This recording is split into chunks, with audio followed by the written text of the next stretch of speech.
Hi, and welcome to the 5-Minute Business Boost, where you get to choose your 5-minute investment. I'm your host, Sam Hicks, and I'll be discussing topics under the headings of business development, marketing, photography, and much more. So buckle up, buttercups, and here we go. Okay, so let me introduce my guest today. I have got the amazing Jenn Donovan, who I've looked up to for quite some time. So I'm a little thrilled to have a bit of, podcast, social media strategist royalty on here. Jen runs a business called Social Media and Marketing Australia. If you haven't heard about her, you're living under a rock. She services her industry sector, of course, is small business marketing, and she works, thankfully, in the northeast Victoria and southern New South Wales, Mulwala, and US New South Wales. So she's all over the place, which is good. And she has been known to sneak down to Melbourne, people, just saying. So welcome, Jen. Thanks, Sam. This is a thrill. It's been a little while since we've caught up face-to-face, even though this is still Zoom face-to-face. But no, I'm thrilled to be on here and have a bit of a chat with you and, of course, your amazing listener. Oh, hey, how good is that? So if you have been living under a rock, Jenn Donovan is a global marketing strategist, best-selling author, we'll get into that a bit later, and Australia's sought-after speaker and media commentator on all things marketing. With a big heart for helping rural and regional small businesses, being a rural girl herself, us country girls got to stick together. She is the founder of Social Media and Marketing Australia, the viral Facebook group Buy From a Bush Business. You must check that out if you haven't already done so. And an original co-founder of Australia's rural answer to Amazon, which is Spend With Us Marketplace.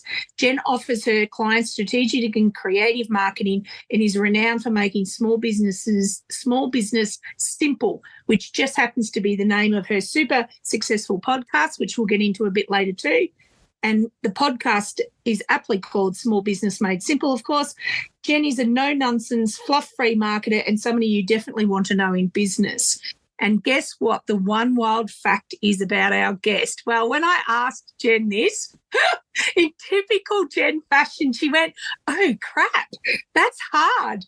I don't know. She has a pet peacock, which we must know the name of, and she thinks that we might need to workshop this question, which is hilarious. So tell me about the peacock, Jen. My peacock's name is Charlie, and he's beautiful. He's actually, so this is about February.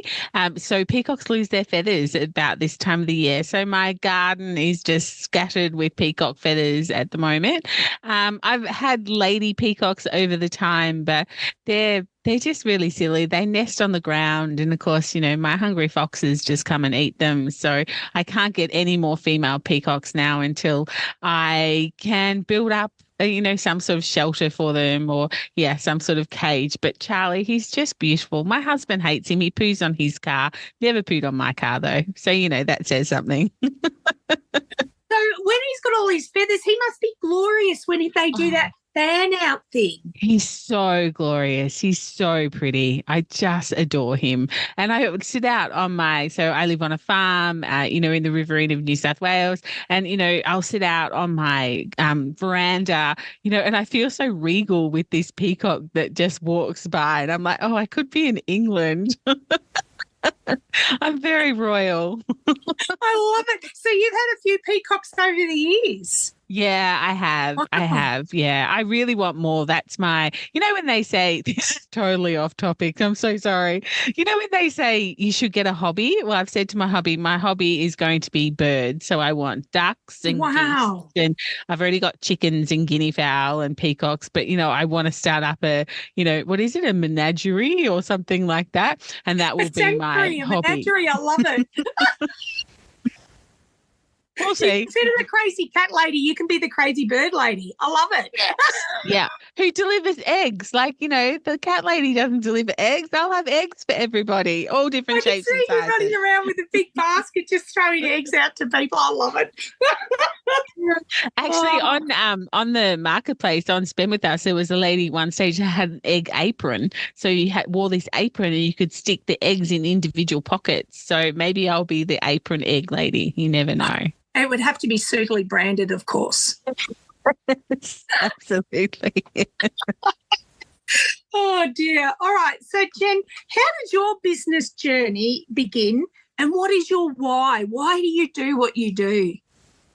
Yeah, look, I started my career in law, so that's where I went straight out of school. Went to uni. I spent about 15 years in law, and as my story kind of goes, my best friend and I had way too much wine to drink one night. She was in disability studies, I was in law, and we're like, yeah, let's throw in our jobs. Yeah, let's have a big business together. Yeah, what will we have? Oh, well, this business is for sale. Why don't we buy that? Yeah, let's buy that. And lo and behold, we bloody did. Can you swear on your podcast? Sorry, we did. And that was the start of my I'd been sort of running a property law business of my own, but this was the real start of my entrepreneurial journey, because really in my law career, I didn't have to market. Like there was, I was when there was a big boom in property, and really it was all about relationships. It wasn't about necessarily doing, lots of marketing like we do now. So retail was my first, introduction to marketing. And really, when we bought the store, we just wanted to play shop. We just, we thought, oh yeah, how cool will it be? We'll just buy this shop. And it was about a couple of months in when we thought, actually, we could make this a business. We could actually earn some good money out of this. This is actually going quite well if we put in some energy. And so Jojo and I did that for about 7 years. We're still best friends. We've been best friends since we were 14. We still see each other every couple of times a week.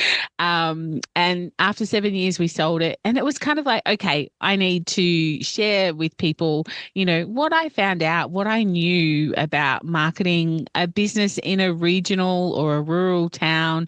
And I guess social media was really on the climb then as well, because that's going back probably, I don't know, 7 or 8 years since I've sold that now.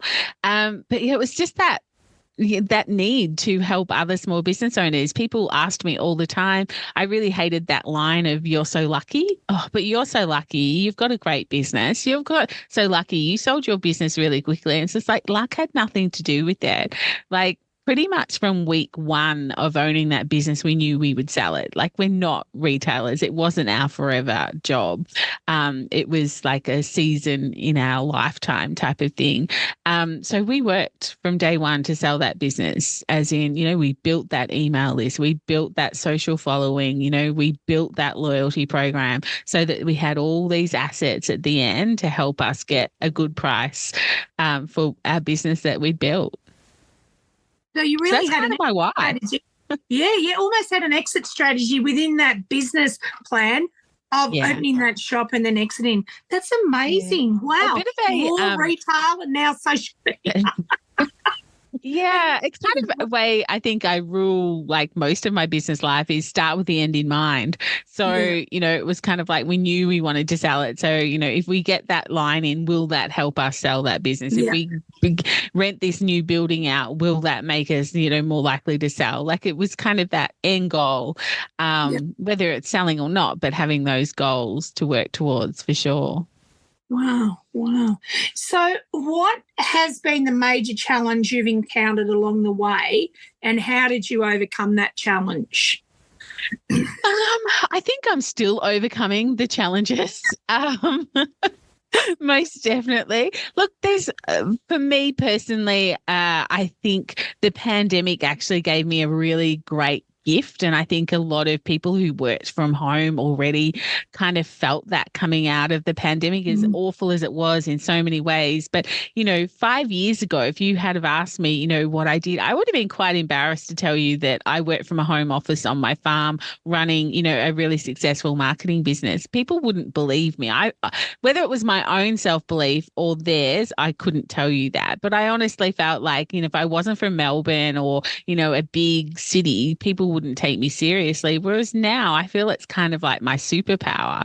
I work from home and I run this great marketing business, and I live on a farm. People are like, "Oh, a farm," oh, I've got a peacock. Ooh, okay, tell me more about that. Like, it's great conversational, because I really believe in building communities, not audiences. And so it's part of my story. And of course, part of marketing is teaching people to tell their stories, and using it for that community building aspect. Yeah. So isn't it interesting how everybody's perceived COVID as either a huge challenging time that had a positive outcome in the end, or are still getting crippled by it? I still hear businesses saying, we haven't got back up on our feet since COVID. And I'm just like, oh, it seems so long ago, but it wasn't. But, No. It has been a big challenge for so many small businesses. Yeah, and you would it has. that too with your clients and your audiences and your people that you talk to and engage with all the time. Yeah, absolutely. Like, my car's got 260,000 kilometers on it because pre-pandemic, I used to do so much traveling. Whereas, now it's kind of like, oh, can you do a webinar for us? So there has been, hurdles that I'm still trying to overcome, especially trying to build my speaking side of my business, because there are we are happy to watch a webinar now rather than give up a day's work to go to, a big event or something like that. So it's not all positive, and that's what I mean when I think I'm still overcoming different things in my business. I think we all are. I think once I've met all my challenges, it's probably time to move on to another business. But Exactly. I don't know whether that'll ever happen. Oh my goodness. So on reflection, what is the most significant milestone or success your business has achieved so far? God, that question is really big, isn't it? That's really big because big. Look, I think one of the best things that I've ever done in my business is start my own podcast, if I'm honest. So I kind of, skipped a little bit of my story, but when I sold my retail business, my mentor, my marketing mentor that I'd always had during that business asked me to go into business with him. So we basically traveled around all the capital cities, doing marketing. I did the social media side of it. He did the traditional marketing side of it. And that partnership lasted a couple of years, and for no bad reason, it kind of dissolved. I think I was missing home too much. I was spending too much time in Melbourne. And so it was like, well, if I'm starting my own business, how can I stand out from the crowd? Like, there's a marketing coach and mentor probably for every corner of every street in Australia. And podcasting was one of the ways that I could do that. So podcasting has probably allowed me to build a community, has allowed me to, set myself up as the expert in this field, because, there's like literally hundreds of hours you could listen to my dulcet tones out there and learn, how I talk about marketing and how, I help small business owners and things like that. So that, and last year I wrote a book about marketing. So that's probably been another huge thing, to, I guess, tick off the goal list. I'm not really sure whether it's, a tick off the goal list thing, but yeah, it's certainly, I expect in 2024 and 2025 that will make a huge difference in my business. Wow. So tell me a little bit about the book, Jen. That's a huge milestone. Had you been wanting to write that book for some time? Was it swirling around in your head, or had you just said, look, this is the year I'm doing it? No, it was kind of like I always thought that I would write a book. And really, honestly, I'd always been told, not always, because I hadn't always been doing this job, but since I've been doing, the marketing and the social media coaching and mentoring, a lot of people had told me, if you want to go to the next level, you have to write a book. It's just basically that glorified business card. It's really putting that stake in the ground as the expert. And so it was always on the list. But last year, one of my girlfriends who was writing her second book said, I'm going down to this retreat, a book writing retreat in Hobart. Do you want to come? I'm like, no, I don't want to come. And she's like, no, you have to come. I'm like, I don't really think that I can write a book. She's like, yep, you're coming. So So I planned out my book, and that was March last year. And I came back and I wrote it. It was kind of when I made time to write the book, it just poured out really. Like, Wow. I've been content writing for 8 years, whether it be blogging or podcasting. So my book is Small Town, Big Impact. So it's focused on rural and regional small businesses for their marketing. It's got 107 marketing strategies in it. So again, that comes down to it's just not about social media, people. Like, there's plenty of other ways you can market your business, which is a frustration that I find, with small business owners. How do you do your marketing? Oh, I'm on Facebook and Instagram. And so I wrote a book about it. But in saying that, because I'd been content building for so long, or content creating for so long, I had a blog about this, or I had done a podcast about that. And, probably 50% of my book was written. I just had to pull it all together and then write the other 50%. So, but yeah, it was a great experience. Decision fatigue. Writing a book is a very, you think that writing is the hard bit, and then they want 50,000 questions. And it's like, oh, okay, where do you want the page numbers? I don't care. On the page. Surprise me. Yeah. Oh, my goodness. Oh, that is amazing. Alrighty, so what's the most important lessons you've learned from running your business to date? There must be. Yeah, look, for me, and I know your listener is probably going to hate me, but for me, it's goal setting. Like, I'm the type of person who, if I don't have a goal, any road will do. Like, bright, shiny object syndrome. I think I invented it. I think that I embellish it. I think, if I don't have a goal, I'm so easily distracted. And especially now, like, I don't know about you, Sam, but, every day I'm hearing about a new piece of AI program that can do this. And you're like, oh, bright, shiny object over here. I really have to go over there and learn this and do this. And it's kind of like I look up on my board, which is above my head every single day, and go, that's not one of my goals. Back I come. Wind myself back in. How are you reaching your goals? So for me, it's having those goals set and trying to keep my focus on that, because otherwise I could end up anywhere.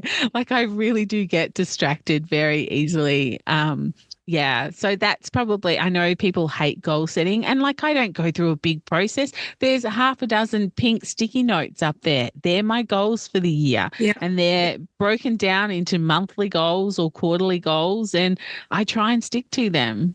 Yeah, and I think it's good for business owners to have that focus, because you are right. We get distracted, and we do get the shiny object syndrome where we go, oh, that was interesting, not look at that. Or you listen to a podcast, or you read a book, or you speak to somebody and think, oh, I want to try that. Because you get lulled into this false sense of security that, oh, well, that might make me some money, or that might be interesting, or that might make my life easier. Yeah. Boy, and having those goals keeps you on track. So I think that is a great insight. So there'll be listeners out here, because they message me and tell me these things, and they're aspiring entrepreneurs, or they are small business owners themselves. So a tip for success outside of the goal setting, have you got any nuggets of gold for us today about what advice you might want to give? Yeah, so I have, again, this is probably how I end up in quite some trouble chasing bright, shiny objects sometimes, but I have a theory of ready, fire, aim. So like, perfection is a trap. Don't try and wait till something is perfect. And also, my perfect is very different from someone else's perfect. Yes. So you'll never get there. So it's kind of ready, fire, aim. Get ready. Fire it, just do what it is, put it out there, see whether there is an audience for it, see whether there are buyers for it, and fix it up as you go. Like, if you're building a website, I come across so many small business owners who won't launch until their website's done, until their socials are done, until, they don't launch a program till the program's finished. I'm like, nah, as soon as you think up the program, have a wait list, start, having people, getting people interested, start talking about it. So, And also, sometimes it keeps us a bit more accountable. Last year when I wrote my book, at the end of the book, there's a 9-week marketing makeover program that didn't exist. So it's like, crap, the book's going to be published. I better get this program up and going. Like, the program had been in draft for 4 years. So for me, it was kind of like, right, that was my big shove to go and get that program and make sure it was up. So when people scanned a QR code, there was something there. But so I'm very much a ready, fire, aim, just sort of get it done. And I think so many inspiring or aspiring entrepreneurs are just waiting till, I'll wait till this or I'll wait till that. Whereas I would really encourage them, just put it out there, because you'll either fail faster or you'll be successful. One or the other is going to happen for you. But sitting on it, no one knows. You're just second questioning yourself all the time. I really love that, because that's almost like the Nike just do it, isn't it? It's like, just get it out there, see what happens. I'm sort of like you, a bit of a plan, bit of a goal, put it up there on the wall and then just work towards it. And, sometimes those things will take you in a slightly different direction because there'll be a bite or some traction and you've got to adapt. And I think that's a part of the excitement of being in small business. But I absolutely love that, Jen. That's just gold, absolute gold. Okay, so getting back to your book and the podcast, because we need to touch on both of those, what was it like to publish your first book? Like, you've talked about, all the 1,000 details, you've talked about getting it out of your head and out of your blogs and your content, but what was it like to publish your first book? Yeah, so it was great. It was a great experience. I had a good team behind me, as in I did what they call a hybrid publish. So I didn't self-publish, but I didn't go to a publishing house. But I still had, I didn't have to find my own editor or my own proofreader. And letting you know, those are two different people, which I never knew. A proofreader and an editor are two different people. So it's like, oh, wow, there you go, learned something. So the process was really good. There was lots of decisions, but I can tell you, I did pre-sales. So when the book actually went to the printer, it was going to take a couple of weeks, obviously, to get printed and get to me. But I started pre-sales. So by the time the book arrived, I had, almost 100 pre-sales of the book. The day I had to take those 100 books to the post office, I had a complete and utter meltdown. Like, the thought that someone else was going to read this book, like, really sent me into a spin. I was a nervous wreck. I was so anxious, and I was like, oh my God, I have to actually post these things now. And that really surprised me. I did not see that coming at all. I thought you were a person that got that little bit of imposter syndrome and your anxiety rolled into one with a book launch. Wow. Yeah, pretty much that's exactly what sort of happened. And like, I'd wrap them all, I'd write handwritten notes to everyone, and everything. None of that set me off, but standing out the front, or like sitting out the front of the post office in my car, I spiraled to the point where it was just like, I don't know whether I can post these things. It would really snuck up on me, which, is quite humanizing in some ways. It was kind of like, yep. Okay, this is what happens, to other people when they do big things. But yeah, it was totally, oh my God, what if someone hates this? What if, they get it and they're like, oh, I can't believe I paid for this. This is rubbish. Like, it was all of that imposter syndrome came belting down in one little way. But yeah, wow. Anyway.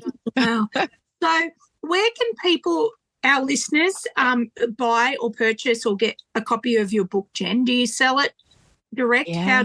How does that work? So they can go to my website, which is socialmediaandmarketing.com.au, and it's right there on the front page. Or, you can get it through my website. You can buy it from Booktopia and Amazon and all of those places. But, if they buy it from me, they get a small little gift and a little handwritten note and things like that. But, yeah, it's certainly available. Some bookshops also have it, which is lovely. My son and his girlfriend found it in a bookshop in Melbourne. It was just like, oh, wow, I haven't seen it in a bookshop yet. So, because it only got published in November. So that was a little bit of a highlight for me. But yeah, otherwise reach out and, I'll organise to send you a copy. Well, I've just written myself a note because I now want a copy. How good is that? It better be signed. No, I'm kidding. That's fantastic. Now, let's talk about your podcast because you are in year 6 and I think, are you up to 282 episodes? Oh, my goodness. Tell me about your podcast, Jen. I know. Like, who would have thought that I'd love talking to myself so much? 282 episodes, although I do have guests, of course, as well. And, Sam, you'll have to come on as a guest now. We need to make sure get you on my podcast as well to have a bit of a chat. But yeah, the podcast, Small Business Made Simple. This is year 6. Look, when I started out, I wrote 27 topics down and thought, I'd be flat to get past 27. So obviously I've still got quite a lot to say. Interestingly, it's ranked in the top 1.5% globally. But I think that has a lot to do with longevity because I think the average podcast is about 13 episodes or something like that. Yeah. So I think the simple fact that mine has been going on so long ranks it so high.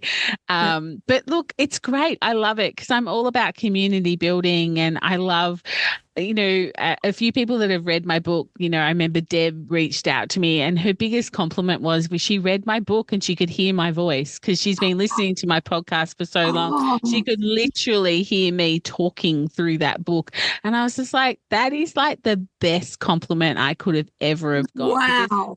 One person did ask me quite some time ago how much of my book was written by AI, and I was a little bit insulted by that. And just a heads up, the chapter on future of marketing is written by AI. So there is an element, but I do disclose that in the book. But the fact that someone who listens to my podcast can hear my voice coming through the book, I'm like, that just proves that, that really is all Jen in there. So that was really beautiful and a great compliment to get. So, yeah. An amazing compliment. And doesn't it, not that you need that validation, but how lovely is that for somebody who listens to your podcast that can literally hear you speak the words when you're writing the book. That's, kudos to you, Jen. Congratulations on a book. That's just awesome. Yeah. So hopefully it'll change the way rural and regional small businesses think about their marketing and help them think outside the social media square. That is why it's written. It's written purely for people to sit back and go, so if I wanted to do a radio ad, this is how I need to think about it. Or if I wanted to do a press release or something. So, yeah. So is the book an ebook as well, Jen, or is it just hard copy at this stage? Yeah, I think through like Amazon and Booktopia and those places, you can actually buy a Kindle version. But I only sell the hard copy because apparently the tech is too hard to try and get Kindle type things on your website. So I'm told. So, I have to go with what the experts tell me. It's still a bloody great achievement. Good on you. Thank you so much, Jen. I've really learned so much again today from you. And where can listeners find out more about your business? You mentioned your website. You got website, podcast, and book. What else have you got, lady? Well, I'm all over socials. Jenn Donovan. Jen has 2 N's. You can just about type that in and you will find me on the different social media platforms. I'd love to connect. Just reach out and say, hey, just send a DM or, just say, hi, heard you on Sam's podcast. I would really love that. That would make my day. Well, you've made my day. So you have a fabulous day and keep doing what you're doing, Jen, because the world, especially our regional areas, certainly need people like you that just get it. At the end of the day, you just get it because these Melbourne marketers try to tell us how to suck eggs up here in northeast Victoria and beyond, and we just look at them and go, no. No, just don't get it. Thank you so much, Sam. This has been such a great conversation. Thank you so much for having me on. More than welcome. Have a great day. See ya. See ya. Thanks for listening to the 5-Minute Business Boost. For more information, follow me on social media, sign up for my newsletter, or check out my website to see how we can work together to reach your small business goals. And remember, anything is possible, especially in northeast of Victoria. Till next time, cheerio.